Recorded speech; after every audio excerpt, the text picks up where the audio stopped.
Il existe une vérité difficile à entendre. Tu ne perds pas l'amour à cause des autres, tu le sabotes inconsciemment. Et selon une lecture jungienne, ce sabotage n'est jamais un hasard. Il vient de ton inconscient, de ton ombre, de ce que tu refuses encore de voir en toi. Carl Jung expliquait que nous attirons rarement les mauvaises personnes. Nous attirons des miroirs. Et ces miroirs révèlent nos blessures non intégrées.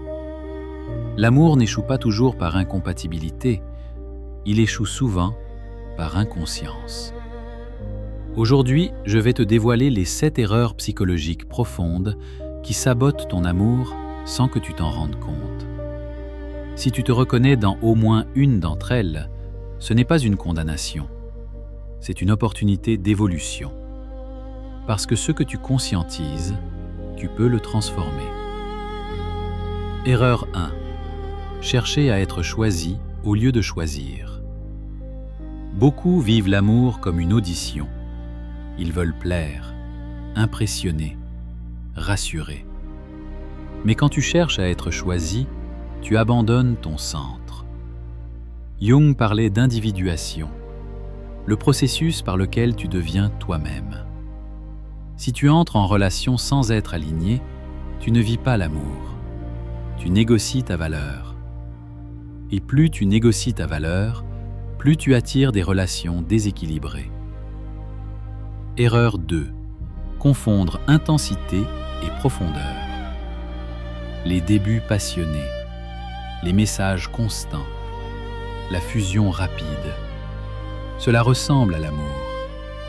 Mais c'est souvent une activation de blessures. L'intensité peut être une réaction traumatique. La profondeur, elle, est stable. L'ombre adore le chaos. L'ego adore le drame. Mais l'âme cherche la paix. Si tu t'ennuies dans le calme, ce n'est pas que l'amour manque, c'est que ton système nerveux est habitué à la turbulence. Erreur 3. Vouloir réparer l'autre. Tu vois son potentiel. Tu vois sa douleur. Tu veux l'aider. Mais aimer quelqu'un n'est pas le sauver. Quand tu deviens thérapeute dans la relation, tu crées une dynamique parent-enfant. Et le désir meurt. Jung dirait que tu projettes ton besoin d'utilité, ton besoin d'être indispensable. Mais l'amour sain ne repose pas sur la dépendance. Il repose sur la rencontre de 2 individus entiers. Si ce que tu entends résonne en toi, alors prends une seconde, like cette vidéo et écris en commentaire « Je choisis de me voir ». Ce simple geste est un acte de conscience. Et si tu veux comprendre en profondeur la psychologie jungienne appliquée à l'amour, abonne-toi maintenant, parce que la suite va être encore plus puissante. Erreur 4. Avoir peur du conflit. Tu évites les désaccords. Tu gardes le silence. Tu minimises. Mais l'amour sans conflit n'est pas un amour sain. C'est un amour fragile. Le conflit révèle les limites, les besoins, les valeurs. Si tu supprimes le conflit, tu supprimes la vérité. Et l'ombre, refoulée, finit toujours par exploser. Erreur 5. Projeter tes blessures passées. Tu ne réponds pas à la personne en face de toi. Tu réponds à ton ex, à ton parent, à ton histoire. Jung appelait cela la projection. Tu crois voir une menace, mais tu regardes à travers un filtre ancien. Et tant que tu ne différencies pas le présent du passé, tu punis quelqu'un pour des fautes qu'il n'a pas commises. Erreur 6. Ne pas connaître ton ombre. C'est ici que tout devient sérieux. L'ombre, selon Jung, c'est la partie de toi que tu refuses. Tes jalousies, ta possessivité, ton besoin de contrôle, ton insécurité. Si tu ne reconnais pas ton ombre, elle agit à ta place. Elle déclenche des accusations, des silences stratégiques. des jeux de pouvoir. Et tu crois que c'est l'autre qui détruit la relation, alors que c'est ton inconscient qui cherche à survivre. L'amour devient un champ de bataille intérieur. Erreur 7. Chercher l'amour pour combler un vide. C'est l'erreur la plus fréquente et la plus destructrice.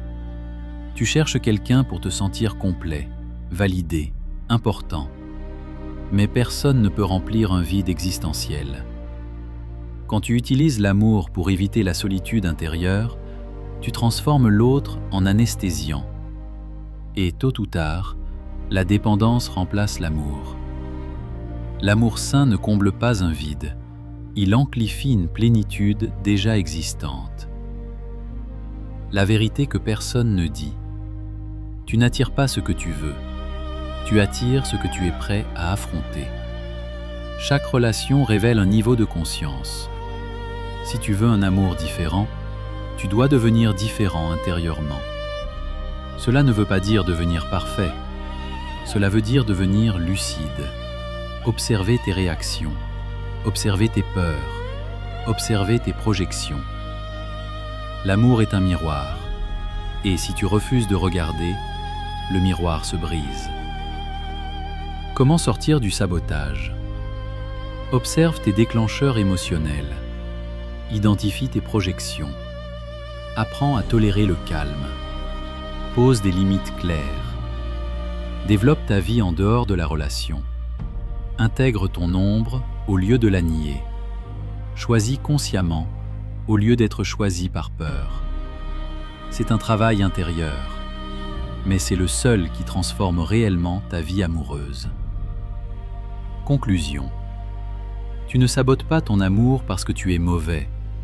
Tu le sabotes parce que tu n'es pas encore conscient. Mais maintenant, tu sais. Et la conscience est le premier pas vers la liberté.